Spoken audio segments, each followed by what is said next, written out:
Olá, meus amores, tudo bem? Bom ter vocês aqui mais um dia. Estamos aí, chegando no nosso 10º dia.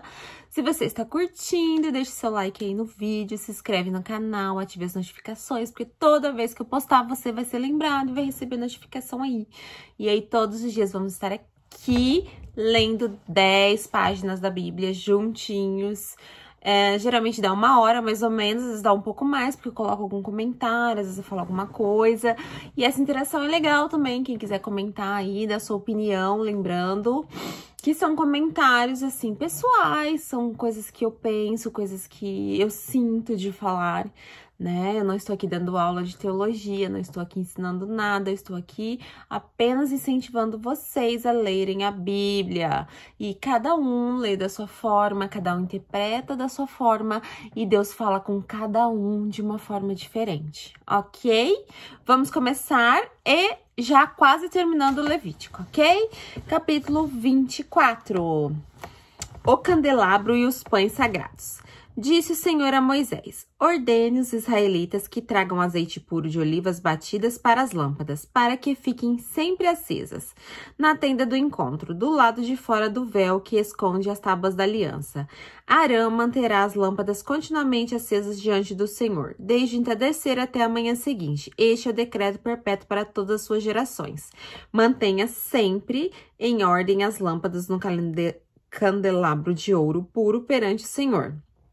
Apanhe da melhor farinha e asse 12 pães, usando 2 jarros para cada pão. Coloque-os em 2 fileiras, em 6 pães, em cada uma sobre a mesa de ouro puro perante o Senhor. Junto a cada fileira, coloque um pouco de incenso puro, como porção memorial para apresentar o pão e ser uma oferta ao Senhor, preparada no fogo. Esses pães serão colocados regularmente perante o Senhor cada sábado em nome dos israelitas, como aliança perpétua. Pertence a Arão e seus descendentes, que o comerão num lugar sagrado, porque é parte santíssima de uma porção regular das ofertas dedicadas ao Senhor, preparadas no fogo. É decreto perpétuo. O castigo da blasfêmia. Aconteceu que o filho de um israelita com um egípcio saiu e foi para o meio dos israelitas. No acampamento, houve uma briga entre ele e um israelita. O filho do israelita blasfemou o nome com maldição. Então, o levaram a Moisés. O nome de sua mãe era Selomite, filha de Dibri, da tribo de Dan. Deixaram-no preso até a vontade do Senhor lhe fosse declarada. Até que a vontade do Senhor lhe fosse declarada. Então, o Senhor disse a Moisés: leve o que blasfemou para fora do acampamento. Todos aqueles que ouviram colocarão as mãos sobre a cabeça dele, e a comunidade toda o apedrejará. Diga aos israelitas: se alguém amaldiçoar seu Deus, será responsável pelo seu pecado. Quem blasfemar o nome do Senhor terá que ser executado. A comunidade toda o apedrejará. Seja estrangeiro, seja natural da terra, se blasfemar o nome, terá que ser morto. Se alguém ferir uma pessoa a ponto de matá-la, terá que ser executado. Quem matar um animal fará restituição vida por vida. Se alguém aferir seu próximo, deixando-o defeituoso, assim como fez, será feito. Fratura por fratura, olho por olho, dente por dente. Assim como feriu o outro, deixando-o defeituoso, assim terá que ser feito. Quem matar um animal fará restituição, mas quem matar um homem será morto. Vocês terão a mesma lei para o estrangeiro e para o natural da terra. Eu sou o Senhor, o Deus de vocês. Depois que Moisés falou aos israelitas, levaram o que blasfemou para fora do acampamento e o apedrejaram. Os israelitas fizeram conforme o Senhor tinha ordenado a Moisés. Então, vocês veem aqui que blasfemar contra o Senhor, né, nessa época, era tão grave quanto matar uma outra pessoa, né? Então, muitas coisas mudaram, principalmente essa coisa olho por olho, dente por dente, né? Isso realmente a gente não vê hoje tão escancarado, né? Mas muitas pessoas ainda fazem um olho por olho, dente por dente, né? Só que não como era antes, né? Como se fosse uma lei, né? O ano sabático. Então disse o Senhor a Moisés no Monte Sinai: diga o seguinte aos israelitas: quando entrarem na terra que dou a vocês, a própria terra guardará um sábado para o Senhor. Durante 6 anos, semeiem as suas lavouras, aparem as suas vinhas e façam as colheitas de suas plantações. Mas o 7º ano, a terra terá um sábado de descanso, um sábado dedicado ao Senhor. Não semeiem as suas lavouras, nem aparem as suas vinhas. Não colham o que crescer para si, nem colham as uvas das suas vinhas, que não serão podadas. A terra terá um ano de descanso. Vocês se sustentarão do que a terra produziu no ano de descanso. Vocês se sustentarão do que a terra produzir no ano de descanso. Você, o seu escravo, o trabalhador contratado, residente temporário que vive entre vocês, bem como seus rebanhos e os animais selvagens da terra. Tudo que a terra produzir poderá ser comido. O ano do jubileu. Contem 7 semanas de anos, 7 vezes 7 anos. Essas 7 semanas de anos totalizarão 49 anos. Então, façam soar a trombeta no 10º dia do 7º mês. No dia da expiação, façam soar a trombeta para toda a terra de vocês. Consagrem o 50º ano e proclamem libertação para toda a terra e todos os seus moradores. Este será um ano do jubileu, quando cada um de vocês voltará para a propriedade de sua família, para o seu próprio clã. O 50º ano será jubileu. Não semeiem, não ceifem o que cresce por si mesmo, nem colham das vinhas não podadas. É jubileu e será santo a vocês. Comam apenas o que a terra produzir. Nesse ano do jubileu, cada um de vocês voltará para sua propriedade. Se vocês venderem alguma propriedade ao seu próximo ou se comprarem alguma propriedade dele, não explorem o seu irmão. O que comprarem do seu próximo será avaliado com base no número de anos desse jubileu, e ele fará a venda com base no número de anos que restam de colheitas. Quando os anos forem muitos, vocês deverão aumentar o preço, mas quando forem poucos, deverão diminuir o preço, porque o que ele está lhe vendendo é um número de colheitas. Não explorem um ao outro, mas temam o Deus de vocês. Eu sou o Senhor, o Deus de vocês. Pratiquem os meus decretos e obedeçam às minhas ordens, e vocês viverão com segurança na terra. Então a terra dará seu fruto, e vocês comerão até fartar-se, e ali viverão em segurança. Vocês poderão perguntar: que iremos comer no 7º ano? E se não plantarmos nem fizermos a colheita? Saibam que eu lhes enviarei a minha bênção no 6º ano, e a terra produzirá o suficiente para 3 anos. Quando vocês estiverem plantando no 8º ano, comerão ainda da colheita anterior e dela continuarão a comer até a colheita do novo ano. A terra não poderá ser vendida definitivamente, porque ela é minha, e vocês são apenas estrangeiros e imigrantes. Em toda terra em que tiverem propriedade, concedam direito de resgate da terra. Eu acho muito interessante isso que ele fala aqui, que o povo é imigrante e a terra é de Deus. Nós vivemos em um mundo cheio de fronteiras, em um mundo cheio de meu, mas na verdade nada de ninguém. Na verdade, o que ele fala aqui é muito certo, porque nós somos todos até... Vou ler de novo, ó. Versículo 23. A terra não poderá ser vendida definitivamente, porque ela é minha, e vocês são apenas estrangeiros, são imigrantes. Em toda a terra que tiverem propriedade, conceda o direito de resgate da terra. Se alguém do seu povo empobrecer e vender sua parte e sua propriedade, seu parente mais próximo virá e resgatará aquilo que o seu compatriota vendeu. Se, contudo, um homem não tiver quem lhe resgate a terra, mas ele mesmo prosperar e adquirir recursos para resgatá-la, calculará os anos de que vendeu e devolverá a diferença àquele a quem a vendeu. Então, poderá voltar para a sua propriedade.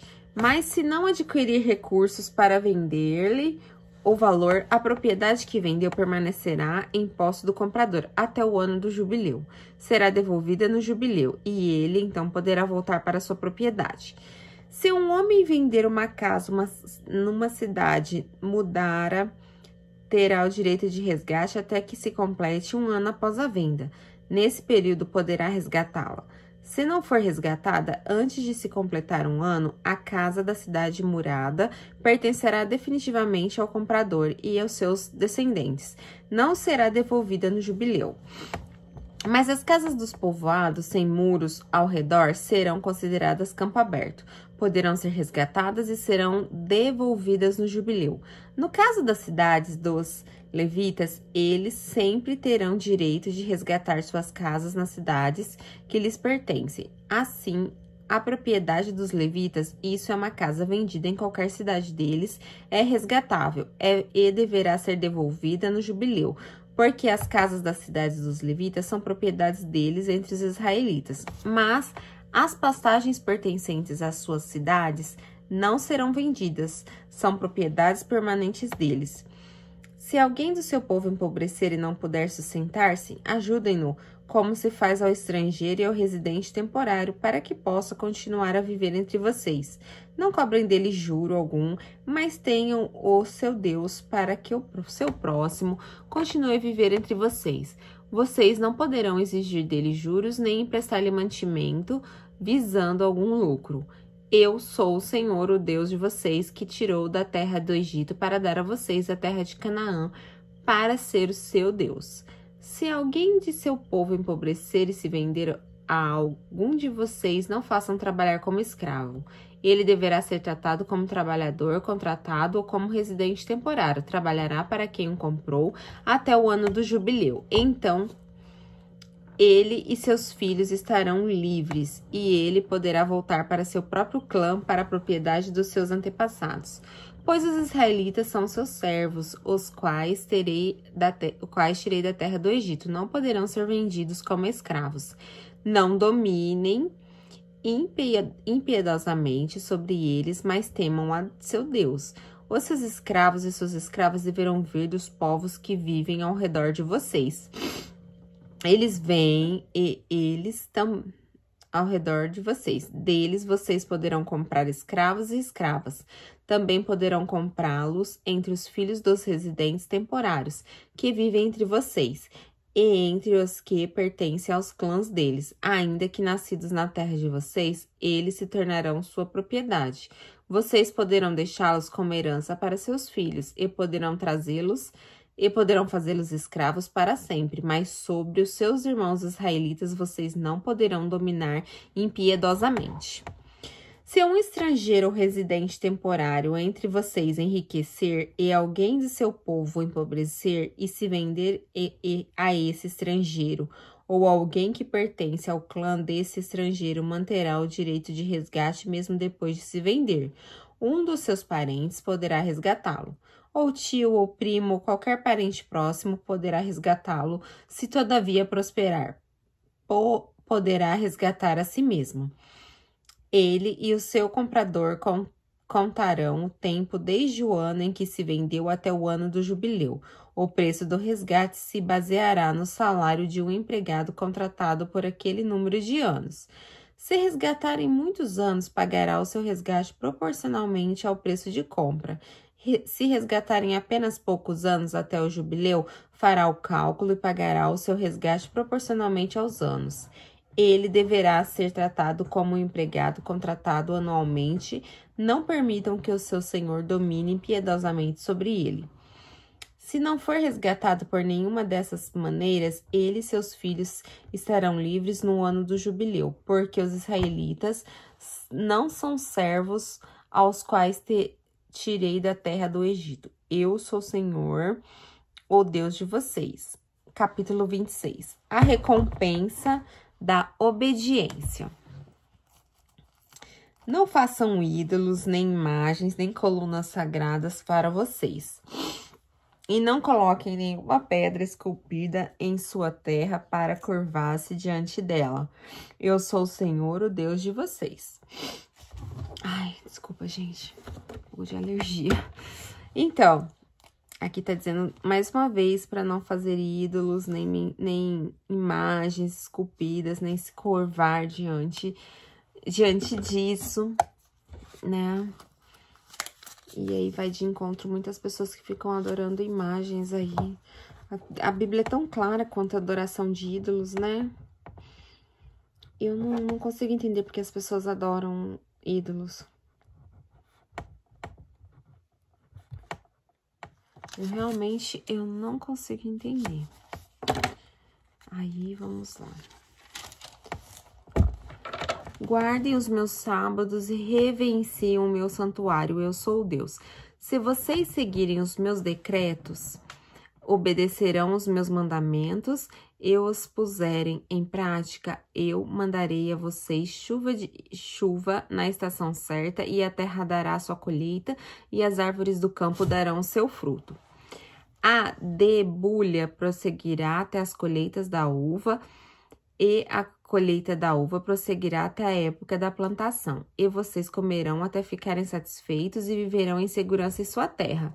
Estabelecerei paz na terra e vocês se deitarão e ninguém os amedrontará.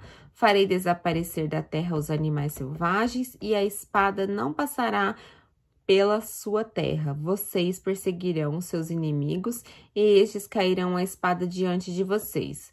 5 de vocês perseguirão 100, 100 de vocês perseguirão 10.000 e seus inimigos cairão a espada diante de vocês. Eu me voltarei para vocês, eu os farei prolíferos, eu os multiplicarei e guardarei a minha aliança com vocês. Vocês ainda estarão comendo da colheita armazenada no ano anterior, quando terão que se livrar dela para dar espaço para a nova colheita. Estabelecerei a minha habitação entre vocês e não os rejeitarei. Andarei entre vocês e serei o seu Deus.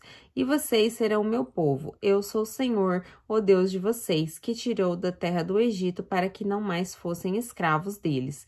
Quebrei as traves do jugo que eu os prendia. Eu os fiz andar de cabeça erguida. O castigo da desobediência. O povo não aprende também, né? Deus fala todas as maravilhas que seriam se eles fossem obedientes, mas também fala o que acontece se eles forem desobedientes. Vamos lá? O castigo da desobediência. Mas se vocês não me ouvirem, não puserem em prática todos esses mandamentos e desprezarem os meus decretos, rejeitarem as minhas ordenanças, deixarem de pôr em prática todos os meus mandamentos e forem infiéis à minha aliança, então assim os tratarei e trarei sobre vocês pavor repentino, doenças e febre que lhes tirarão a visão e definharão a vida. Vocês semearão inutilmente, porque os seus inimigos comerão as suas sementes. O meu rosto estará contra vocês e vocês serão derrotados pelos inimigos. Os seus adversários o dominarão e vocês fugirão, mesmo quando ninguém os estiver perseguindo. Se depois disso tudo vocês não me ouvirem ou eu os castigarei 7 vezes mais pelos seus pecados. Eu quebrarei o seu orgulho rebelde e farei que o céu sobre vocês fique como ferro e a terra de vocês fique como bronze. A força de vocês será gasta em vão, porque a terra não dará a sua colheita, nem as árvores da terra darão o seu fruto. Se continuarem se opondo a mim e recusarem ouvir-me, eu os castigarei 7 vezes mais conforme seus pecados. Mandarei contra vocês animais selvagens que matarão seus filhos, acabarei com seus rebanhos, reproduzirei vocês, e tão pouco que seus caminhos ficarão desertos. Se apesar disso vocês não aceitarem a minha disciplina, mas continuarem a opor-se a mim, eu mesmo me oporei a vocês e os castigarei 7 vezes por causa dos pecados. E tratarei a espada contra vocês para vingar a aliança. Quando se refugiarem em suas cidades, eu lhes mandarei uma praga e vocês serão entregues em mãos inimigas. Quando eu cortar o suprimento de pão, 10 mulheres assarão o pão num único forno e repartirão o pão a peso. Vocês comerão, mas não ficarão satisfeitos. Se apesar disso tudo vocês ainda não me ouvirem, mas continuarem a opor-se a mim, então com furor me oporei a vocês e eu mesmo os castigarei 7 vezes por causa dos seus pecados. Vocês comerão carne dos seus filhos e das suas filhas.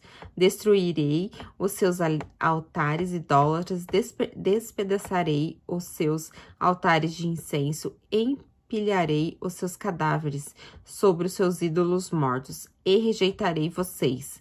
Deixarei as cidades de vocês em ruínas e arrastarei o seu santuário e não terei prazer no aroma das suas ofertas. Desolarei a terra a ponto de ficarem perplexos os seus inimigos que vierem ocupá-la. Espalharei vocês entre as nações e empunharei a espada contra vocês. Sua terra ficará desolada, as suas cidades em ruínas. Então a terra desfrutará os seus anos sabáticos, enquanto estiver desolada e enquanto vocês estiverem na terra dos seus inimigos. E a terra descansará e desfrutará os seus sábados. Enquanto estiver desolada, a terra terá descanso sabático que não teve quando vocês a habitavam. Quanto aos que sobreviverem, eu lhes encherei o coração de tanto medo na terra do inimigo, que o som de uma folha levada pelo vento os porá em fuga. Correrão como quem foge da espada e cairão sem que ninguém os persiga. Tropeçarão uns nos outros como um refúgio da espada sem que ninguém os esteja perseguindo. Assim vocês não poderão subsistir diante dos inimigos. Vocês perecerão entre as nações e a terra dos seus inimigos os devorará. Os que sobreviverem apodrecerão na terra dos inimigos por causa dos seus pecados e também por causa dos pecados dos seus antepassados. Mas se confessarem os seus pecados e os pecados dos seus antepassados, sua infidelidade e oposição a mim, que me levaram a opor-me eles e a enviá-los para a terra dos seus inimigos, se o seu coração obstinado se humilhar e eles aceitarem o castigo e o seu pecado, eu me lembrarei da minha aliança com Jacó, da minha aliança com Isaque e da minha aliança com Abraão. E também me lembrarei da terra, que por eles será abandonada e desfrutará os seus sábados enquanto permanecer desolada. Receberão castigo pelos seus pecados, porque desprezaram minhas ordenanças e rejeitaram os meus decretos. Apesar disso, quando estiverem na terra do inimigo, não os desprezarei, nem os rejeitarei para destruí-los totalmente, quebrando a minha aliança com eles, pois eu sou o Senhor, o Deus deles. Mas por amor deles, eu me lembrarei da aliança com os seus antepassados, que tirei da terra do Egito, à vista das nações, para ser o Deus deles. Eu sou o Senhor. São esses os decretos, as ordenanças e as leis que o Senhor estabeleceu no Monte Sinai entre ele próprio os israelitas, por intermédio de Moisés. O resgate pertence do Senhor. Disse o Senhor a Moisés: diga o seguinte aos israelitas: se alguém fizer um voto especial dedicando pessoas ao Senhor, faça-o conforme o devido valor. Atribua aos homens 20 e 60 anos. Aos homens entre 20 e 60 anos, o valor de 600 gramas de prata com base no peso padrão do santuário. E se for mulher, atribua-lhe o valor de 360 gramas. Se for alguém que tenha entre 5 e 20 anos, atribua aos homens o valor de 240 gramas e às mulheres o valor de 120 gramas, se for alguém que tenha entre 1 mês e 5 anos de idade. Atribua aos meninos os valores de 60 gramas de prata e às meninas o valor de 36 gramas de prata. Se for alguém que tenha entre 60 anos para cima, atribua aos homens o valor de 180 gramas e às mulheres o valor de 120 gramas. Se quem fizer voto for pobre demais para pagar o valor especificado, deverá ser apresentado ao sacerdote, que estabelecerá o valor de acordo com as possibilidades do homem que fez o voto. Se o que lhe prometeu mediante ao voto for um animal aceitável como oferta ao Senhor, um animal assim dado ao Senhor torna-se santo. Ele não poderá tocá-lo nem substituir um animal ruim por um bom, um animal bom por um ruim. Caso troque um animal por outro, tanto o substituto quanto o substituído se tornarão santos. Se o que ele pretendeu mediante o voto for um animal impuro, não aceitável como oferta ao Senhor, o animal será apresentado ao sacerdote, que avaliará por suas qualidades. A avaliação do sacerdote determinará o valor do animal. Se o dono desejar resgatar o animal, terá que acrescentar 1/5 ao seu valor. Se um homem consagrar a sua casa ao Senhor, o sacerdote avaliará a casa para suas qualidades. A avaliação do sacerdote determinará o valor da casa. Se o homem que consagrar a casa quiser resgatá-la, terá que acrescentar 1/5 ao seu valor e a casa voltará a ser sua. Se um homem consagrar ao Senhor parte das terras da sua família, sua avaliação será de acordo com a semeadura, 600 gramas de prata para cada barril de semente de cevada. Se consagrar a sua terra durante o ano do jubileu, o valor será integral.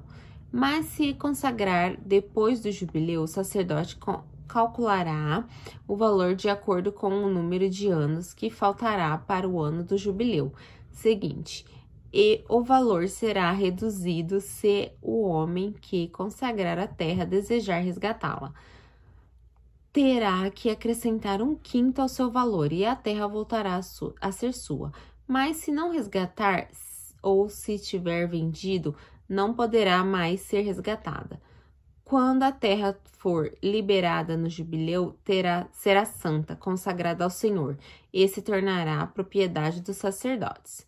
Se um homem consagrar ao Senhor terras que tenha comprado, terra que não fazem parte da propriedade de sua família, o sacerdote determinará o valor de acordo com o tempo que falta para o ano do jubileu. O homem pagará o valor no mesmo dia, consagrando-o ao Senhor. No ano do jubileu, as terras serão devolvidas àquele a quem ele comprou. Todos os compradores todos os valores serão calculados com base no peso padrão do santuário, que será 12 gramas. Ninguém poderá consagrar a primeira cria de um animal, pois já pertence ao Senhor. Se a cria da vaca, seja de cabra, seja de ovelha, pertence ao Senhor, mas se for a cria de um animal impuro, poderá resgatá-lo pelo valor estabelecido, acrescentando 1/5 a esse valor. Se não for resgatada, será vendida pelo valor estabelecido. Todavia, nada que o homem possua e consagre ao Senhor, seja homem, seja animal, seja terra, seja propriedade, poderá ser vendido ou resgatado. Todas as coisas assim consagradas são santíssimas ao Senhor. Nenhuma pessoa consagrada para destruição poderá ser resgatada, terá que ser executada. Todos os dízimos da terra, seja dos cereais, seja das frutas, pertencem ao Senhor. São consagrados ao Senhor. Se um homem desejar resgatar parte do seu dízimo, terá que acrescentar 1/5 ao seu valor. O dízimo dos seus rebanhos, um de cada 10 animais que passem debaixo da vara do pastor, será consagrado ao Senhor. O dono não poderá retirar os bons dentes ou os ruins, não poderá retirar os bons dentre os ruins, nem fazer qualquer troca. Se fizer alguma troca, tanto o animal quanto o substituto se tornarão consagrados e não poderão ser resgatados. São esses os mandamentos que o Senhor ordenou a Moisés no Monte Sinai para os israelitas, ok? Agora a gente terminou o Levítico e vamos começar agora Números, ok? Vamos lá começar a ler Números. Esse livro aqui fala, como o próprio nome diz, Números, né? Fala muito sobre ensinamentos de Deus para Moisés também e sobre a contagem das pessoas que estavam ali, né? Moisés contou eles 2 vezes. Também fala sobre o tempo que eles vagaram, os 40 anos que eles passaram no deserto. Então, é um livro interessante para a gente estar começando aqui. E vamos ler aí algumas páginas e terminar o nosso dia com Números. Vamos lá? Vamos começar? O recenseamento, aí já começa com a contagem. O Senhor falou a Moisés na tenda do encontro no deserto do Sinai. No primeiro dia do segundo mês do segundo ano, depois que os israelitas saírem do Egito, ele disse: façam um recenseamento de toda a comunidade de Israel, pelos seus clãs e famílias, alistando tanto todos os homens, um a um pelo nome. Você e Arão contarão todos os homens que possam servir no exército, de 20 anos para cima, organizados segundo as suas divisões. Um homem de cada tribo, o chefe dos grupos de família, deverá ajudá-los. Estes são os nomes dos homens que os ajudarão. Vamos lá. Essa parte dos nomes para mim é complexa, porque tem nomes aqui que eu nunca ouvi na minha vida, né? Vamos lá, vamos ver quem vai ajudar ele.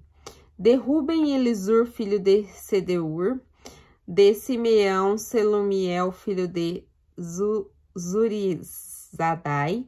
De Judá, Masson, filho de Aminadab. De Issacar, Natanael, filho de Zoar. De Zebulon, Eliabe, filho de Elon. Dos filhos de José, Efraim, Elisama, filho de Amiúde. De Manassés, Gamaliel, filho de Pedazur. De Benjamim, Abidã, filho de Gideone. De Dan, Aliezer, filho de Amissadai. De Aser, Pagiel, filho de Ocrã. De Gade, Eliasaf, filho de Deduel. De Naphtali, Airá, filho de Herã. Foram estes os escolhidos da comunidade, líderes das tribos dos seus antepassados, chefes dos clãs de Israel. Moisés e Arão reuniram os homens nomeados e convocaram toda a comunidade no primeiro dia do segundo mês.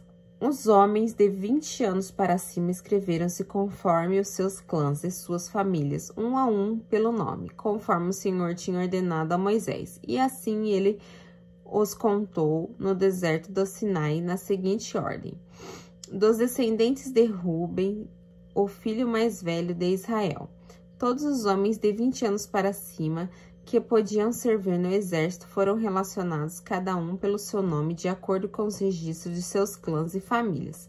O número da tribo de Ruben foi 4.500. Ainda bem que não colocaram a lista aqui para eu ler, né? Porque já pensou. Eu tava assim, né? Ainda bem que não colocaram a lista. Dos descendentes de Simeão, todos os homens de 20 anos para cima que podiam servir no exército foram relacionados cada um pelo seu nome, de acordo com o registro de seus clãs e famílias. O número da tribo de Simeão foi 59.300.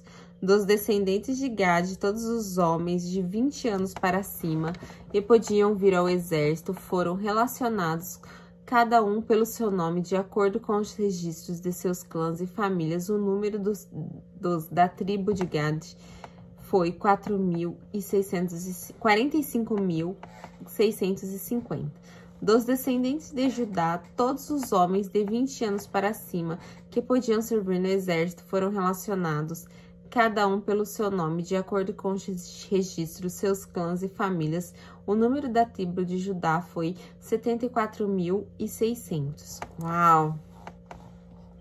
Dos descendentes de Issacar, todos os homens de 20 anos para cima que podiam servir no exército foram relacionados, cada um pelo seu nome, de acordo com os registros de seus clãs e famílias. O número da tribo de Issacar foi 54.400. Dos descendentes de Zebulon, todos os homens de 20 anos para cima que podiam servir no exército foram relacionados, cada um pelo seu nome, de acordo com os registros de seus clãs e famílias. O número dos da tribo de Zebulon foi 57.400. Judá tá ganhando aí, hein? Tá na liderança aí, hein? Todos os homens de 20 anos para cima que podiam servir no exército foram relacionados, cada um pelo seu nome, de acordo com os registros de seus clãs e famílias. O número dos da tribo de Zebulon foi 57.400. Ai, eu acho que eu repeti, gente, desculpa. Os filhos de José, dos descendentes de Efraim, todos os os homens de 20 anos para cima que podiam servir no exército foram relacionados, cada um pelo seu nome, de acordo com os registros de seus clãs e suas famílias. O número da tribo de Efraim foi 4.500. Dos descendentes de Manassés, todos os nomes de 20 anos para cima que podiam servir no exército foram relacionados, cada um pelo seu nome, de acordo com os registros de seus clãs e famílias. O número da tribo de Manassés foi 32.200. Dos descendentes de Benjamim, todos os homens de 20 anos para cima que podiam servir no exército foram relacionados, cada um pelo seu nome, de acordo com os registros de seus clãs e famílias. O número da tribo de Benjamim foi 35.400. Todos os homens de 20 anos para cima que podiam servir no exército foram relacionados, cada um pelo seu nome, de acordo com os registros de seus clãs, famílias. O número de cada tribo de Dan foi de 62.700. Todos os descendentes de Aser, todos os homens de 20 anos para cima que podiam servir no exército foram relacionados, cada um pelo seu nome, de acordo com os registros de seus clãs e famílias. O número da tribo de Aser foi 41.500. Todos os descendentes de Naphtali, todos os homens de 20 anos para cima que podiam servir no exército foram relacionados, cada um pelo seu nome, de acordo com os registros de seus clãs e famílias. O número da tribo de Naphtali foi 53.400. Esses foram os homens contados por Moisés e por Arão e pelos 12 líderes da tribo de Israel, cada um representando a sua família. Todos os israelitas de 20 anos para cima que podiam servir no exército foram contados de acordo com suas famílias. O total foi 600.550 homens. É muita gente, né? Se a gente for pensar naquela época, como era complexo até para avisar todas essas pessoas. Se a gente for pensar, às vezes a gente fala assim, o povo vagou por 40 anos no deserto. A gente, assim, não dá uma ideia que eram poucas pessoas, tipo assim, um montinho de pessoas, né?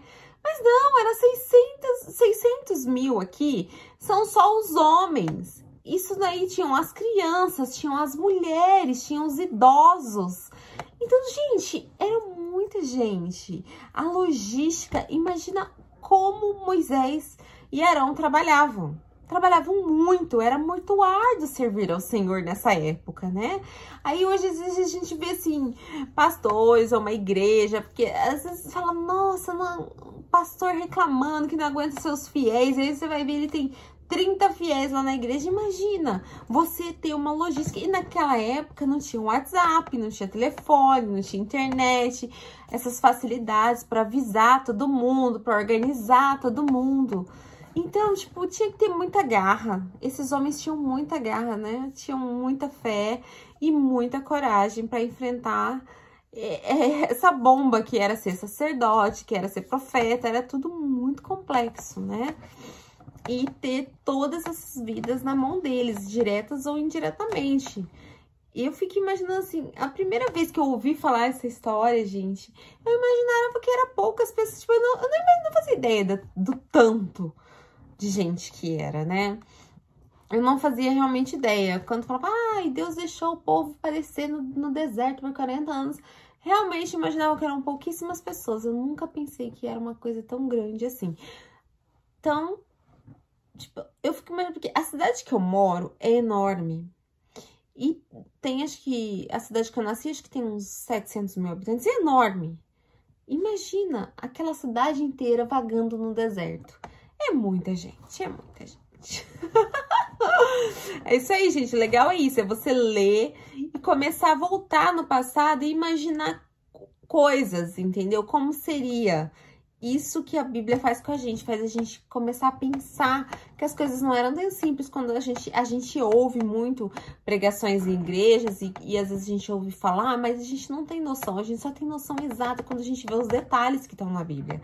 Por isso que é tão importante ler a Bíblia, porque quando alguém vai fazer uma pregação, você tá recebendo ali, às vezes, um versículo de 3 linhas e ele conta uma história do jeito dele, da maneira dele.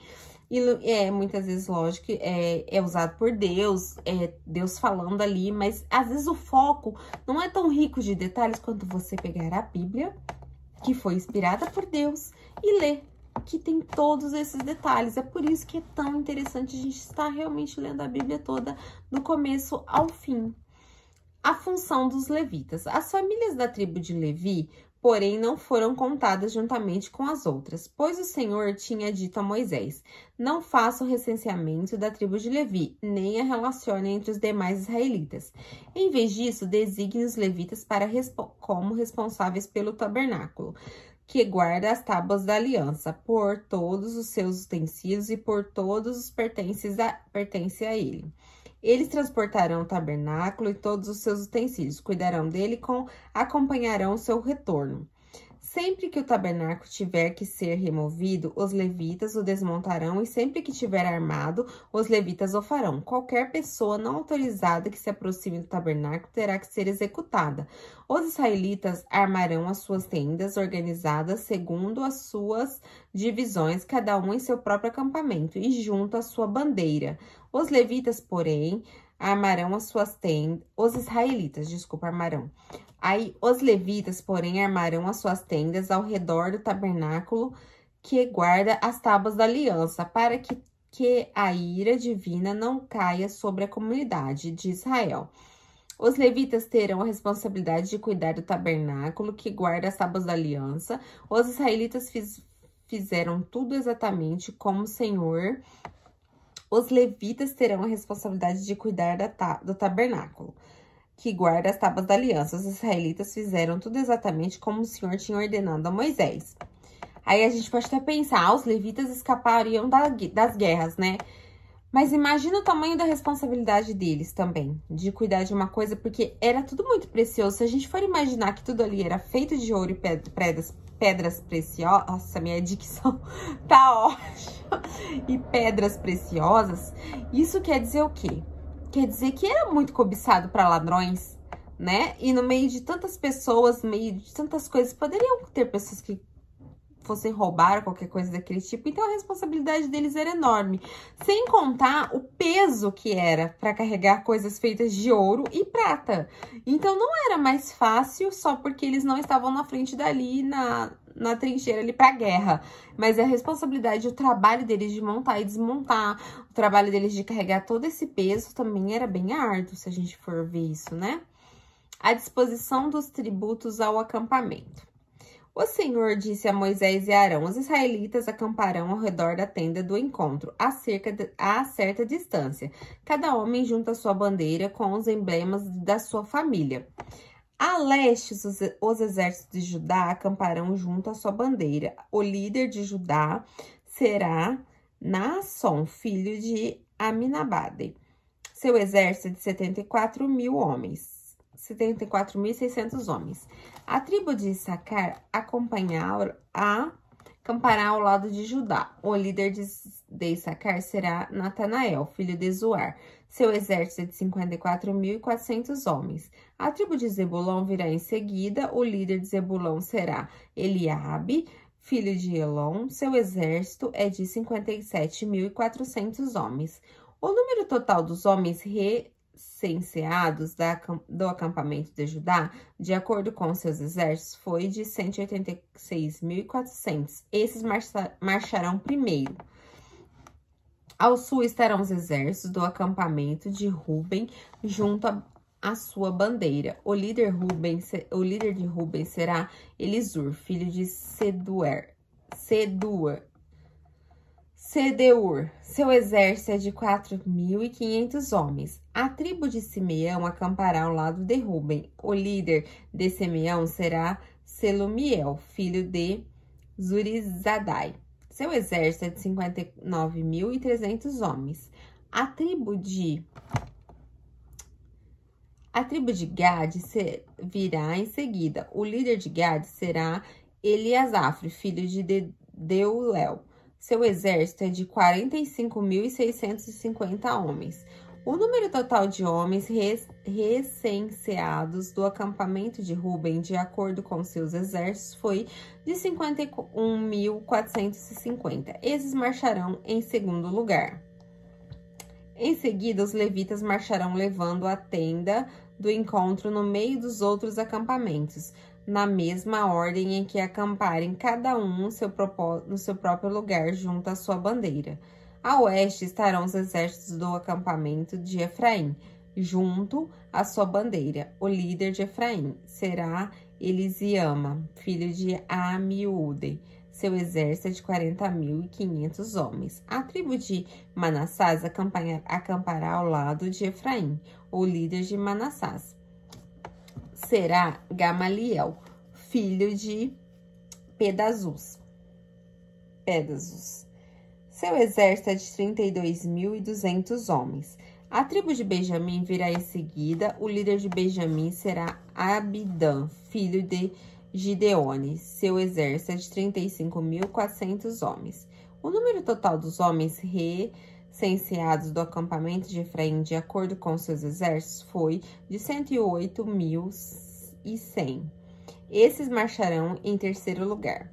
Ao norte estarão os exércitos do acampamento de Dan, junto com sua bandeira. O líder de Dan será Eliezer, filho de Amizadai. Seu exército é de 62.700 homens. A tribo de Aser acompanhará ao lado de Dan. O líder de Aser será Pagiel, filho de Ocrã. Seu exército é de 41.500 homens. A tribo de Naphtali virá em seguida. O líder de Naphtali será Aira, filho de Enã. Seu exército é de 53.400 homens. O número total dos homens recenseados do acampamento de Dan, de acordo com seus exércitos, foi de 157.600. Esses marcharão por último, junto às suas bandeiras. Foram esses os israelitas, contados de acordo com as suas famílias. O número total que foram contados nos acampamentos, de acordo com seus exércitos, foi de 600.550. Os levitas, contudo, não foram contados com os outros israelitas, conforme o Senhor tinha ordenado a Moisés. Assim, os israelitas fizeram tudo o que o Senhor tinha ordenado a Moisés. Eles acampavam junto às suas bandeiras e depois partiam, cada um com o seu clã e sua família. Vamos lá. Gente, às vezes eu erro também. Essas letrinhas são tão pequenas que às vezes a minha vista embaralha. Eu não tenho, assim, problema de vista pra ler. Eu não tenho problema de... Ai, tão fininha a página da Bíblia, adoro essa parte. Mas olha aqui, é tão pequenininha a letra que às vezes, assim, o meu olho até embaralha. Então eu quero até pedir desculpa, porque às vezes eu leio e eu tenho que reler assim. Mas a gente chega lá, tá bom? A gente chega lá. Capítulo 3, os levitas e suas responsabilidades. Esta é a história da descendência de Arão e Moisés, quanto ao Senhor falou a Moisés no Monte Sinai.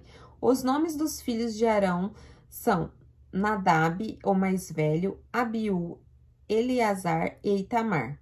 Esses são os nomes dos filhos de Arão, que foram ungidos para o sacerdócio e foram ordenados sacerdotes. Nadab e Abiú, entretanto, caíram mortos perante o Senhor quando trouxeram uma oferta com fogo profano no deserto do Sinai. Como não tinham filhos, somente Eleazar e Itamar serviram como sacerdotes durante a vida de Arão, seu pai. O Senhor disse a Moisés: mande chamar a tribo de Levi e apresente-a ao sacerdote Arão para auxiliá-lo, Eles cuidarão das obrigações próprias da tenda do encontro, fazendo o serviço do tabernáculo para Arão e para toda a comunidade. Tomarão conta de todos os utensílios da tenda do encontro, cumprirão as obrigações dos israelitas no serviço do tabernáculo. Dedique os levitas a Arão e a seus filhos. Eles serão escolhidos entre os israelitas para serem inteiramente dedicados a Arão. Encarregue Arão e seus filhos de cuidar do sacerdócio. Qualquer pessoa não autorizada que se aproximar do santuário será executada. Disse também o Senhor a Moisés: Eu mesmo escolho os levitas entre os israelitas, em lugar do primeiro filho de cada mulher israelita. Os levitas serão meus, pois todos os primogênitos são meus. Quando feri todos os primogênitos no Egito, separei para mim mesmo todo primogênito de Israel, tanto entre os homens como entre os rebanhos. Serão meus. Eu sou o Senhor. O recenseamento dos levitas. O Senhor disse ainda a Moisés no deserto do Sinai: conte os levitas pelas suas famílias e seus clãs. Serão contados todos do sexo masculino de 1 mês de idade para cima. Então Moisés os contou conforme a ordem que recebera do Senhor. São estes os nomes dos filhos de Levi: Gerson, Coate e Merari. São estes os nomes dos clãs gersonitas: Libine e Simei. São estes os nomes dos clãs coatitas: Arão, Izar, Hebron, Uziel. Estes são os nomes dos clãs meraritas: Mali e Muzi. Foram estes os líderes dos clãs levitas. A Gerson pertenciam os clãs dos libinitas e dos simeitas. Eram esses os clãs gersonitas. O número de todos os que foram contados do sexo masculino de 1 mês de idade para cima foi 7.500. Os clãs gersonitas tinham que acampar a oeste, atrás do tabernáculo. O líder das famílias dos gersonitas era Eliasef, filho de Lael. Na tenda do encontro, os gersonitas tinham a responsabilidade de cuidar do tabernáculo, da tenda, da sua coberta, da cortina, da entrada da tenda e do encontro. As cortinas externas do pátio, da cortina da entrada do pátio que rodeia o tabernáculo e o altar, das cordas e de tudo que estava relacionado com esse serviço.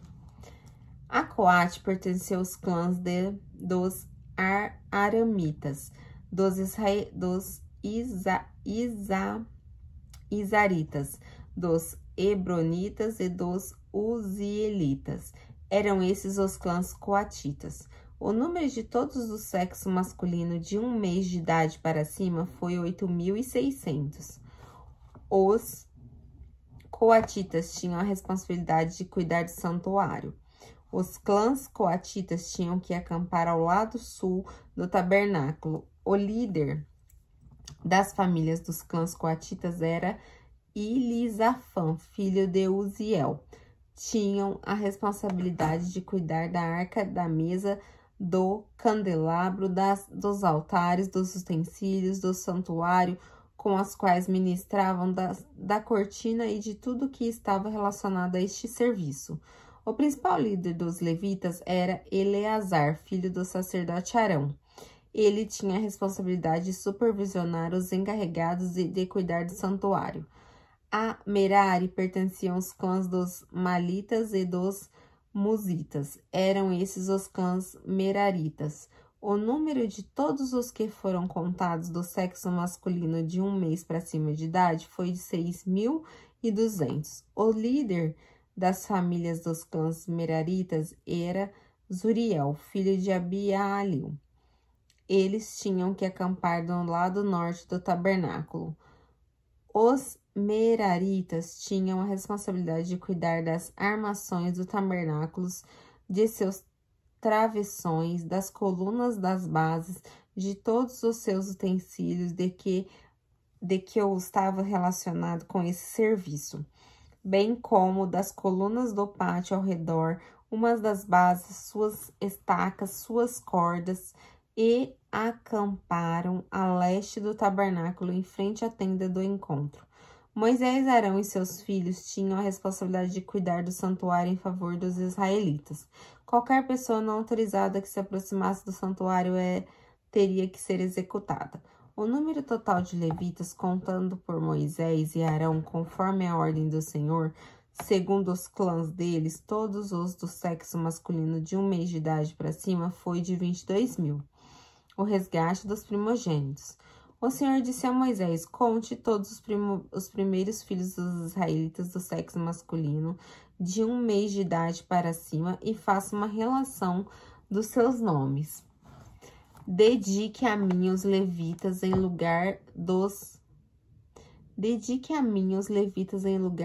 de todos os primogênitos dos israelitas, e os rebanhos dos levitas em lugar de todas as primeiras crias dos rebanhos dos israelitas. Eu sou o Senhor.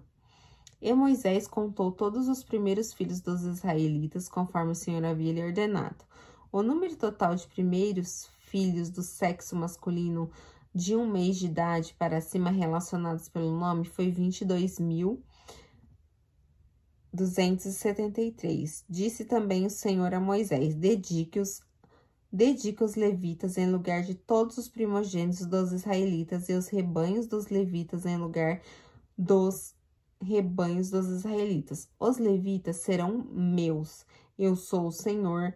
Para o resgate dos primeiros 273 filhos dos israelitas, que excedem o número de levitas, recolha 60 gramas de prata com base no peso padrão do santuário, que são 12 gramas. Entregue a Arão e seus filhos a prata para o resgate do número excedente de israelitas.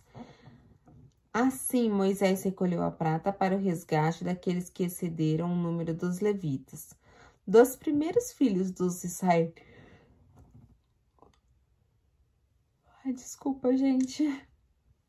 Dos primeiros filhos dos israelitas, ele recolheu prata no peso de quase 16,5 kg, com base no peso padrão do santuário. Moisés entregou a Arão e aos filhos dele a prata para resgate, conforme a ordem que recebera do Senhor. Os coatitas e suas responsabilidades. Disse o Senhor a Moisés e a Arão: façam um recenseamento dos coatitas na tribo de Levi, pelos seus clãs e famílias. Contem todos os homens entre 30 e 50 anos, aptos para servir, para que façam o serviço da tenda do encontro. O serviço dos coatitas na tenda do encontro será ao cuidado das coisas santíssimas. Quando o acampamento tiver que mudar, Arão e seus filhos entrarão e descerão o véu protetor, e com ele cobrirão a arca da aliança. Depois a cobrirão com couro, estenderão um pano inteiramente azul sobre ela e colocarão as varas no lugar. Sobre a mesa da presença, eles estenderão um pano azul, colocarão os pratos, os recipientes para incenso, as tigelas, bacias para as ofertas derramadas e os pães da presença, que deverão estar sempre sobre ela. Sobre tudo isso, estenderão um pano vermelho e cobrirão com couro. Depois colocarão as varas no lugar. Pegarão também um pano azul e cobrirão o candelabro usado para a iluminação e suas candeiras, as suas tesouras de amparo e os seus aparadores, e todos os jarros para o seu suprimento de óleo. Em seguida, embrulharão com todos os seus utensílios uma cobertura de couro e colocarão num suporte para carregar. Sobre o altar de ouro, estenderão um pano azul e o cobrirão com couro, e colocarão suas varas no lugar. Apanharão todos os utensílios usados na administração do santuário, depois o embrulharão em um pano azul e o cobrirão com couro. A seguir, o colocarão no suporte para carregar. Tirarão a cinza do altar de bronze, estenderão sobre ele um pano roxo, colocarão sobre ele todos os utensílios usados na administração do altar, os braseiros, os garfos de carne, as pás e as bacias de aspersão.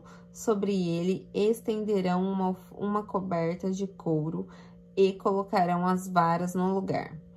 Quando Arão e seus filhos terminarem de cobrir os utensílios sagrados e todos os artigos sagrados e o acampamento estiver pronto para partir, os coatitas virão carregá-los. Mas não tocarão nas coisas sagradas, se o fizerem, morrerão.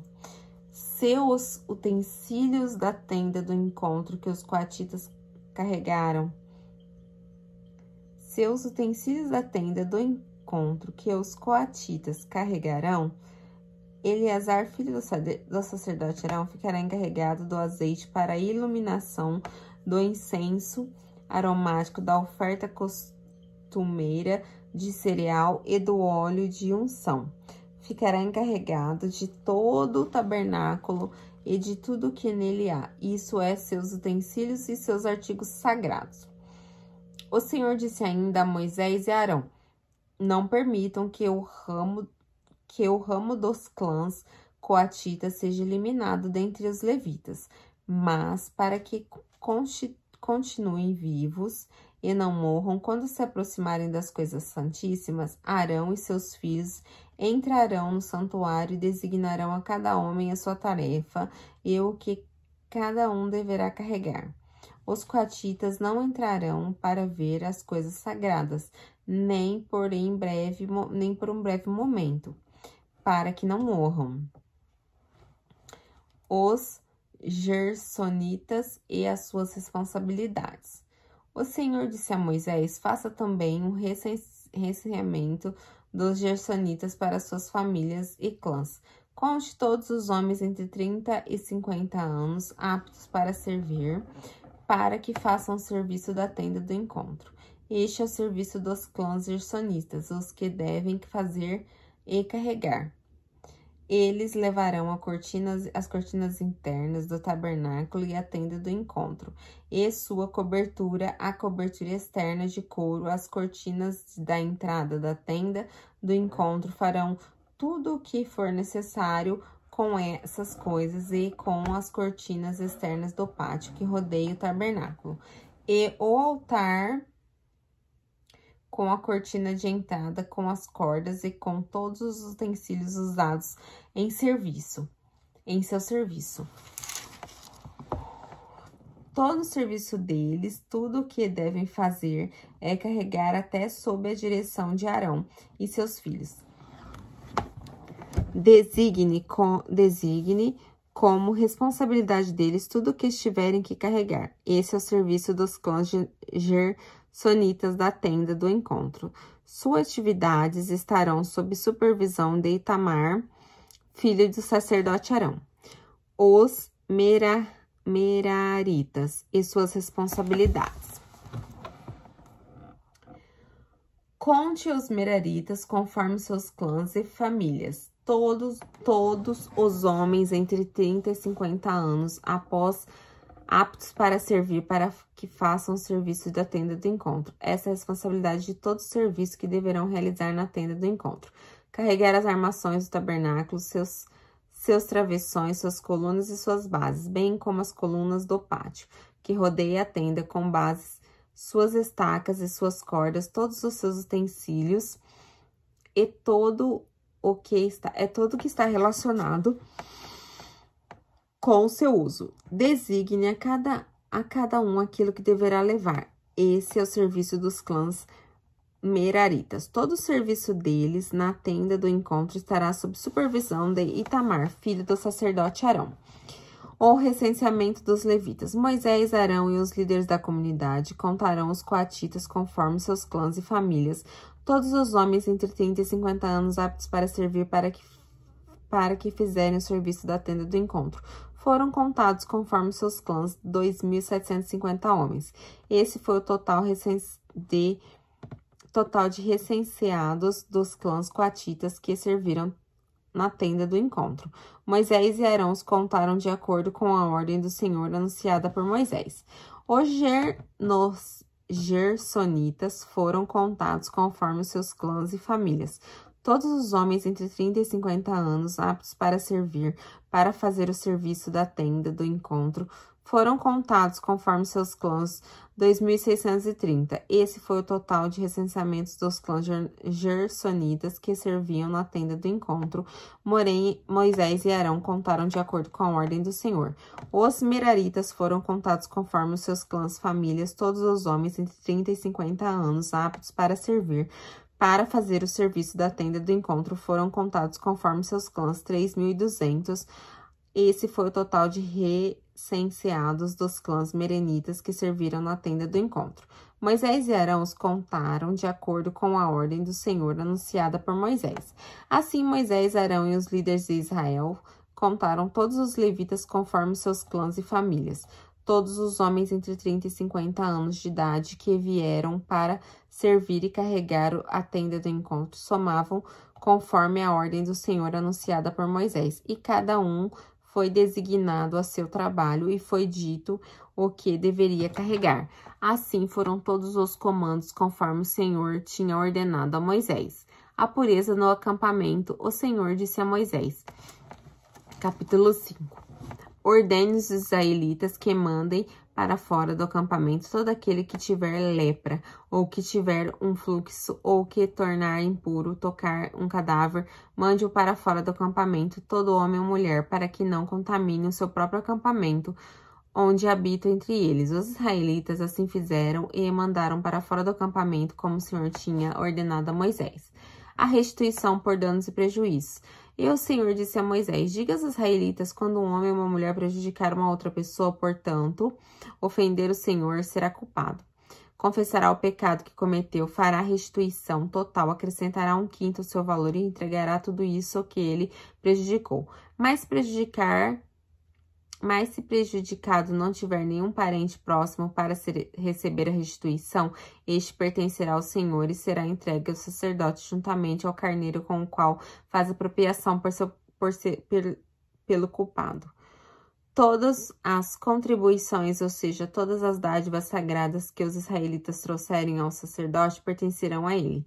As dádivas sagradas de cada pessoa pertencem a ela, mas o que ela der ao sacerdote pertencerá ao sacerdote. Teste da mulher suspeita de adultério.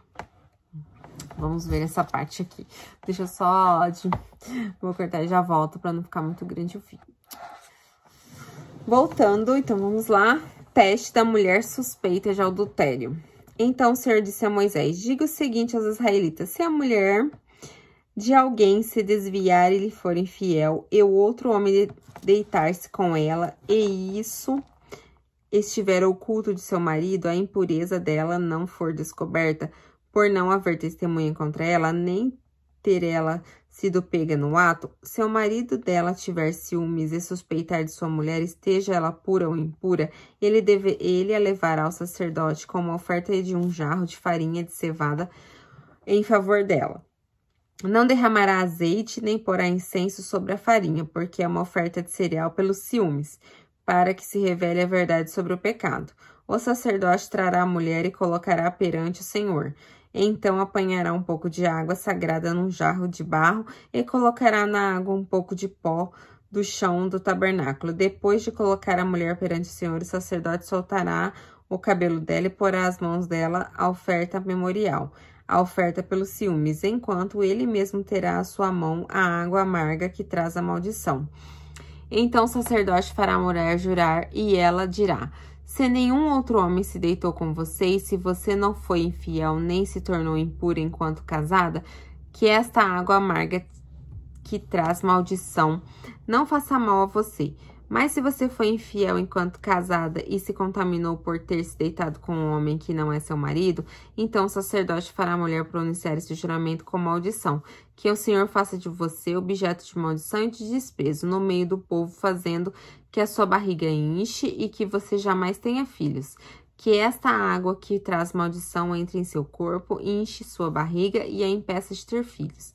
Então a mulher dirá, amém, assim seja. O sacerdote escreverá essas maldições num documento e depois lavará a água amarga. Lavará na água amarga. Ele a fará beber a água amarga que traz maldição, e essa água entrará nela. causando-lhe amargo sofrimento. O sacerdote apanhará das mãos dela a oferta de cereal pelos ciúmes e moverá ritualmente perante o Senhor e a trará no altar. Então apanhará um punhado de oferta de cereal como oferta memorial e queimará sobre o altar. Depois disso, fará a mulher beber a água. Se for fazer esse ritual atualmente, vai faltar água, porque do jeito que estão as coisas hoje em dia, se ela houver se contaminado sendo infiel ao seu marido, quanto o sacerdote fizer que ela beba água que traz maldição, essa água entrará nela e causará um amargo sofrimento. Sua barriga inchará e ela será incapaz de ter filhos. Se tornará objeto de maldição no meio do povo. Se, porém, a mulher não houver se contaminado, mas estiver pura, não sofrerá punição e será capaz de ter filhos. Esse é, pois, o ritual quanto aos ciúmes. Quando uma mulher for infiel e se contaminar enquanto casada ou quando o ciúmes se apoderar de um homem, porque suspeita de sua mulher, o sacerdote a colocará perante o Senhor e fará passar por todo esse ritual. Se a suspeita se confirmar ou não, o marido estará inocente, mas a mulher sofrerá as consequências de sua iniquidade. Uau! A regulamentação do voto de Nazireu. O Senhor disse ainda a Moisés: diga o seguinte aos israelitas: se um homem ou mulher fizer um voto especial em voto de separação para o Senhor como nazireu, terá que abster de vinho e de outras bebidas fermentadas e não poderá beber vinagre feito de vinho ou de outra bebida fermentada. Não poderá beber suco de uva, nem comer uvas, nem passas. Enquanto for narizeu, não poderá comer nada que venha da videira, nem mesmo as sementes ou as cascas. Durante todo o período de seu voto de separação, nenhuma lâmina será usada em sua cabeça, até que termine o período de separação para o Senhor. Ele estará consagrado e deixará crescer o cabelo de sua cabeça. Durante todo o período de separação para o Senhor, não poderá aproximar-se de um cadáver, mesmo que seu próprio pai ou mãe ou irmão morra. Ele não poderá tornar-se impuro por causa deles, pois traz sobre a cabeça símbolo da sua separação para Deus. Durante todo o período de sua separação, estará consagrado ao Senhor. Se alguém morrer repentinamente perto dele, contaminando assim o cabelo que consagrou, ele terá que raspar a cabeça 7 dias depois, dia da sua purificação. No 8º dia, trará suas rolinhas ou 2 pombinhos ao sacerdote à entrada da tenda do encontro. O sacerdote oferecerá um como oferta pelo pecado e outro como holocausto, para fazer propiciação por ele, pois pecou ao aproximar-se de um cadáver. Naquele mesmo dia, o nazireu reconsagrará a sua cabeça. Ele se dedicará ao Senhor pelo período de sua separação, e trará um cordeiro de 1 ano de idade como oferta de reparação. Não só contarão os dias anteriores, porque ficou contaminado durante a sua separação. Esse é o ritual do narizeu. Quando terminar o período de separação, ele será trazido à entrada da tenda do encontro. Ali apresentará sua oferta ao Senhor, um cordeiro de 1 ano e sem defeito, como holocausto, uma cordeira de 1 ano e sem defeito, como oferta pelo pecado, um cordeiro sem defeito como oferta de comunhão, juntamente com uma oferta de cereal, como oferta derramada, e um cesto de pães sem fermentos, bolos feitos da melhor farinha, amassada com azeite, e pães finos untados com azeite. O sacerdote apresentará ao Senhor e oferecerá o sacrifício pelo pecado e o holocausto. Apresentará o cesto de pães sem fermento e oferecerá ao cordeiro um sacrifício de comunhão ao Senhor, juntamente com a oferta de cereal e a oferta derramada. Em seguida, à entrada da tenda do encontro, o nazireu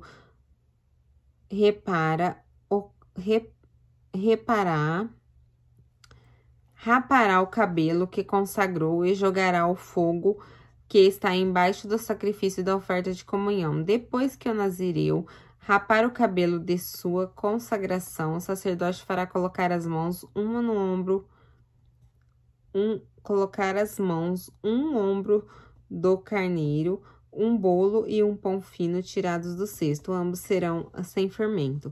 O sacerdote os moverá perante o Senhor, como gesto de ritual de separação.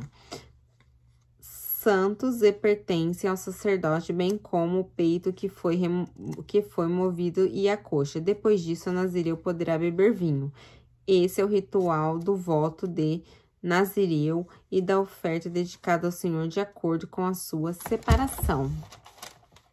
Sem contar qualquer outra coisa que ele possa dedicar, cumprirá o voto que tiver feito de acordo com o ritual de nazireu. Vou finalizar aqui, gente, para não ficar muito longo. Já fizemos as nossas 10 páginas. E aí, amanhã voltamos, então, firmes para começar e fazer mais 10 páginas. Obrigado por terem ficado comigo até aqui. Beijos e fiquem com Deus.